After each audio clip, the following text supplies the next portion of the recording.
It's like yeah, not knowing is like, it's terrible. Like, you don't know, you feel trapped, you're like helpless. It's like, what do I do to help my son or my child?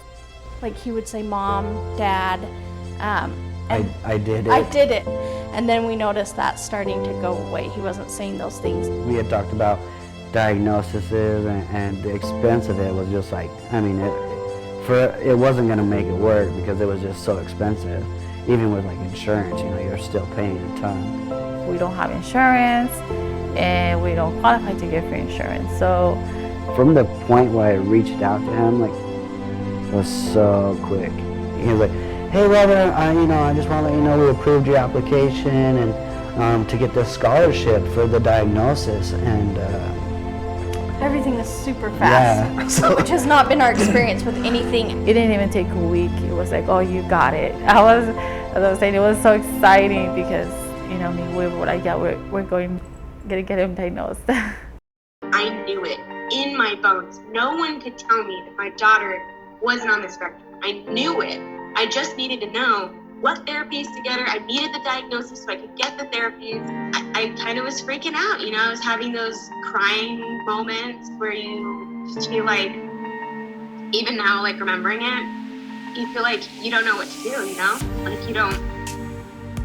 you're just screaming and no one can hear you kind of thing, like someone help me. And then I actually came across the Gentry Foundation. My oldest, it took years. It took over 2 years to get her a diagnosis and the help she needed. My middle child, when she was 3, it took about 8 months.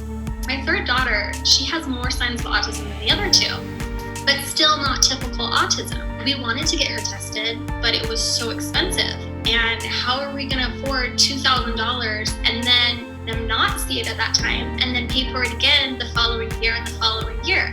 Dr. Gentry is so kind, and he read and approved me within like a day or 2. He didn't waste any time. Then he sent me the list of doctors to choose from, and I just called around and whoever had the quickest opening, because you know how that can go. Then to get an evaluation, you're like 6-month waiting period, 8-month waiting period. We're not seeing inpatients because of the pandemic. I'm just like, Jesus, You're like, when is it gonna get better? I was crying on the phone, I was just explaining that rough time I had. I'm really sad I can't get her in.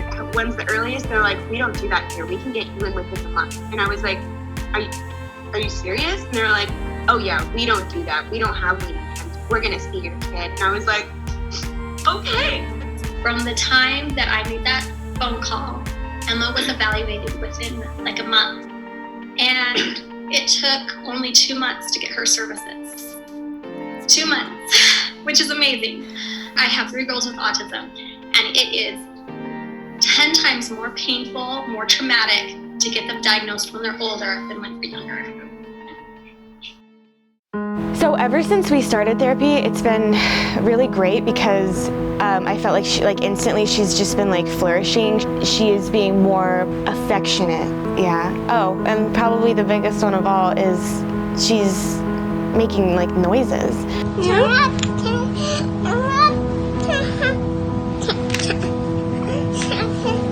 Last year, when we received the scholarship, Penelope had become completely silent at that point.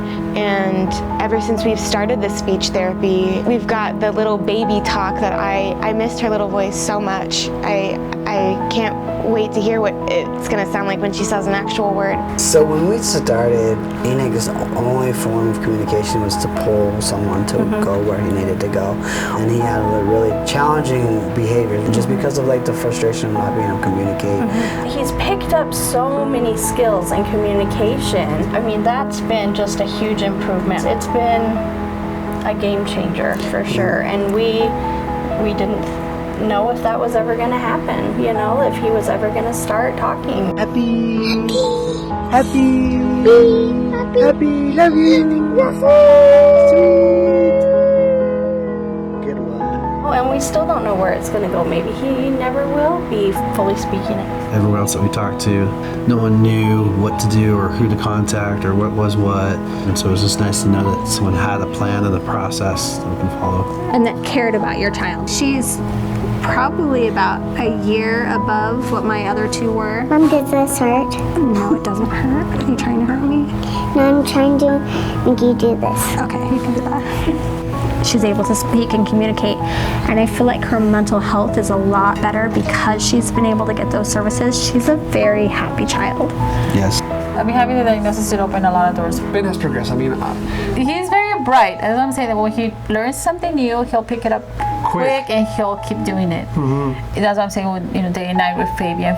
I want juice. You want juice?